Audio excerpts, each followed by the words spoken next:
ہمسایوں کے حقوق۔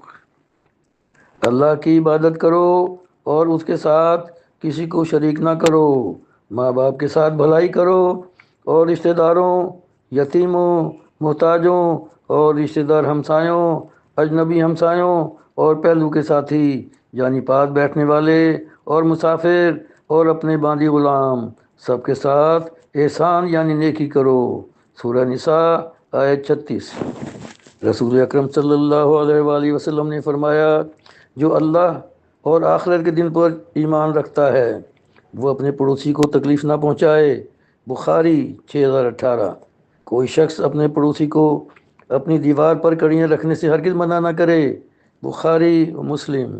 ایک ہمسایہ وہ ہے جس کا مسلمان پر ایک حق ہوتا ہے، وہ ہے کافر ہمسایہ، اور ایک ہمسایہ وہ ہے جس کا دوہرا حق ہوتا ہے، وہ ہے مسلمان ہمسایہ، اور ایک ہمسایہ وہ ہے جس کے حقوق 3 گنا ہوتے ہیں، یہ وہ ہمسایہ ہے جو رشتہ دار بھی ہو اور مسلمان بھی۔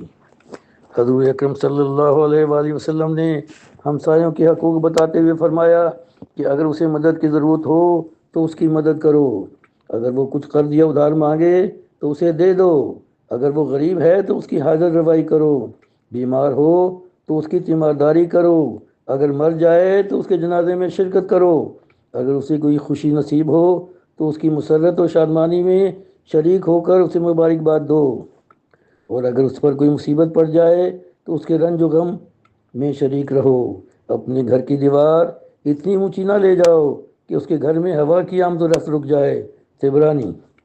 وہ شخص مومن کہلانے کا مستحق نہیں جو پڑوسی کی بھوک سے بے نیاز ہو کر خود شکم سیری کرے یعنی اپنا پیٹ بھرے۔ الادب المفرد 112۔ حضرت ابو ہریرہ رضی اللہ تعالیٰ عنہ سے روایت ہے کہ رسول اللہ صلی اللہ علیہ وآلہ وسلم نے فرمایا، جس کی اظہار رسانی سے اس کے پڑوسی محفوظ نہ ہوں وہ جنت میں نہیں جائے گا۔ مسلم 172۔ اے ابو ذر رضی اللہ تعالیٰ عنہ، جب تم سالن پکاؤ اس میں پانی کی مقدار بڑھا دو تاکہ پڑوسی کو بھی اس میں سے ہدیہ کر سکو۔ بخاری و مسلم 6688۔ حضرت عائشہ رضی اللہ تعالیٰ عنہ سے روایت ہے کہ کسی نے رسول اکرم صلی اللہ علیہ وآلہ وسلم سے دریافت کیا کہ میرے 2 پڑوسی ہیں، میں ان میں سے کس کے پاس ہدیہ بھیجوں؟ فرمایا، جس کا دروازہ زیادہ نزدیک ہے۔